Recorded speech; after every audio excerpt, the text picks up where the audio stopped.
A Sonoma County family is facing unimaginable grief after a 2-year-old boy was killed during last night's storm. He died when a rain-soaked redwood tree crashed down onto the family's home in the community of Occidental. Our team coverage continues now with KTVU's Aeon Tocchini, who spoke with relatives about the little boy everyone called Goldie. Evan? Yeah, Alex, the boy's actual name was Aeon, and the family described him as a bright light who brought joy to everyone around him. Well, today they're all grieving after having lost everything.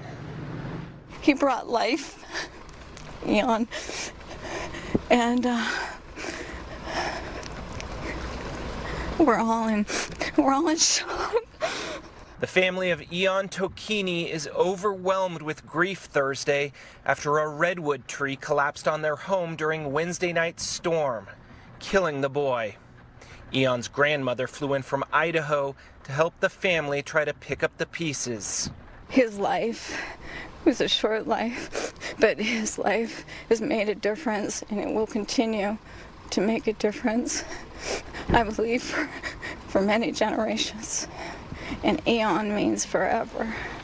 It happened around 5 p.m. The boy's mother, who didn't want to go on camera, said she was feeding the horses on the property along Joy Road when she heard an explosion. A large section of this nearby redwood tree crushed the family's double-wide trailer and landed directly on top of Aeon, who was sitting on this couch. The father was also in the house and climbed out of the rubble.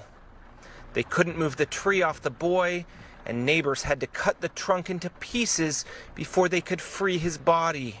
I stayed up all night just because I couldn't get her cries of anguish out of my head. Kipper Capel lives down the street and recalled the horror from the night before. In a little bit, the ambulance came, and then in a little bit, you can hear the wife screaming, because that's when she was told. They did a lot of work trying to revive the little one, and he just was never breathing.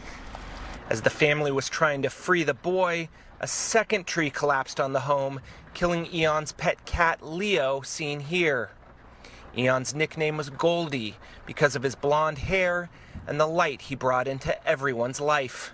His grandmother remembers the last conversation she had with him before he was killed.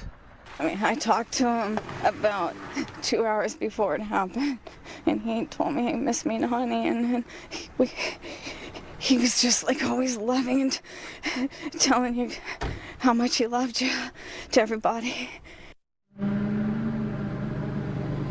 Now, friends of the family have started a GoFundMe page collecting money to help pay for Aeon's funeral costs and help this family rebuild their lives.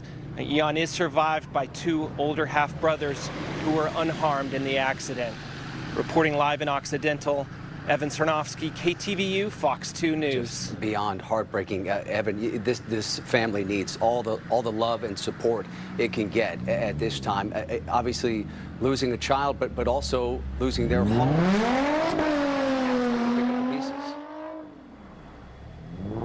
Yeah, I missed you 1 second there, Alex. Can you repeat that, please? Yeah, no, I'm just pointing out the fact that they are not only dealing with this tremendous loss, but they have lost their home and the place that they lived as well.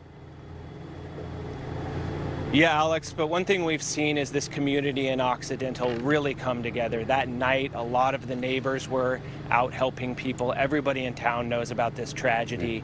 And all throughout the day, we saw those neighbors helping them pack up their belongings, get them into a dry area, and they're really coming together here for that family. It's great to see that. It's such a difficult time for them. Aeon Tocchini live for us in Sonoma County. Thank you, Evan.